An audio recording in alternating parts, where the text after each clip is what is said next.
Okay, we're back at part two.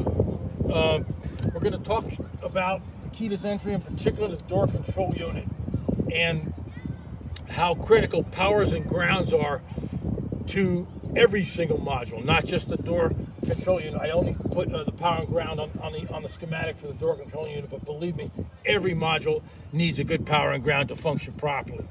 So what we have here is we see four of the channels are on the network. I'll activate them so you can get. We got blue, we got red, we got yellow, we got purple. Those are at three modules. The red and the blue, if you look at your schematic, are all on the same link, on the same wire going to the door control unit.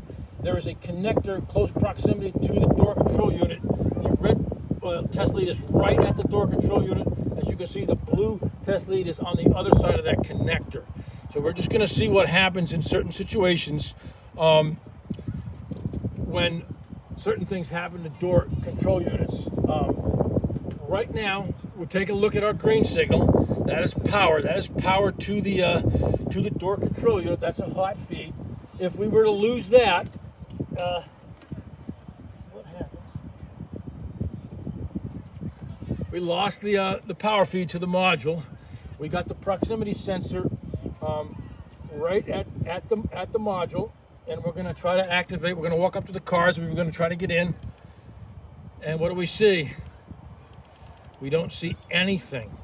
Nothing. We don't see any frequency down here. The antenna cannot work on that radio, on that door control unit, because it needs good power, which it does not have.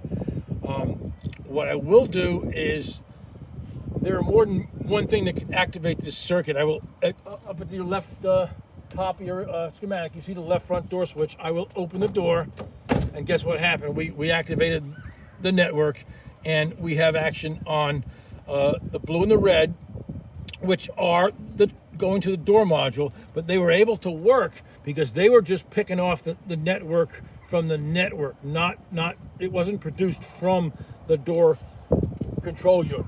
As you can see what I'm saying, that module is unable to do its job correctly because it's lost its power. So, as I said, let me put power back on that module, and let's see what happens. Now there's power back, and it looks like we have some action on the module. Let me just hit the key again. There we go. We got action on the module. We can see our proximity sensor right there that it activated. It picked up its signal and activated the module. Now, on your illustration, take a look at the connector above the door control unit. We got a test lead on the top part of the connector and on the bottom part of the connector.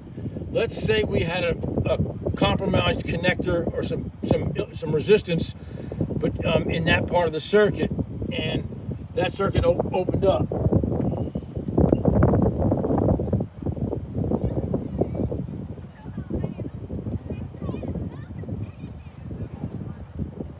Okay, we can see let's stop the scope and roll it back and see what happened.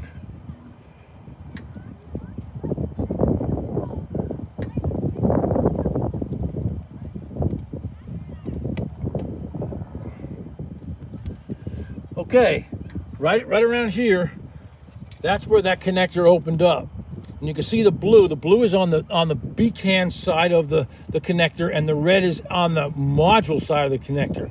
So basically, the signal is going to look different, and that's what we call like a distress signal. Okay, this looks like the blue, the yellow, and the purple look like normal BCAN communication.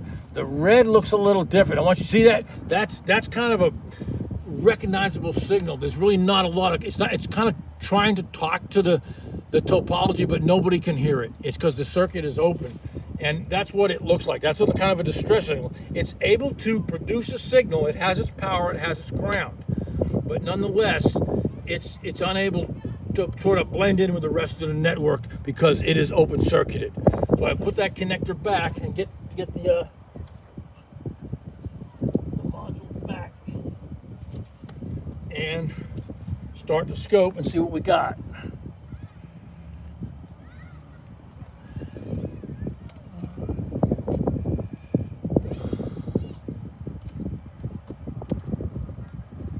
Okay, we have the circuit back. We're all hooked up on the circuit, and we're going to activate it through the key.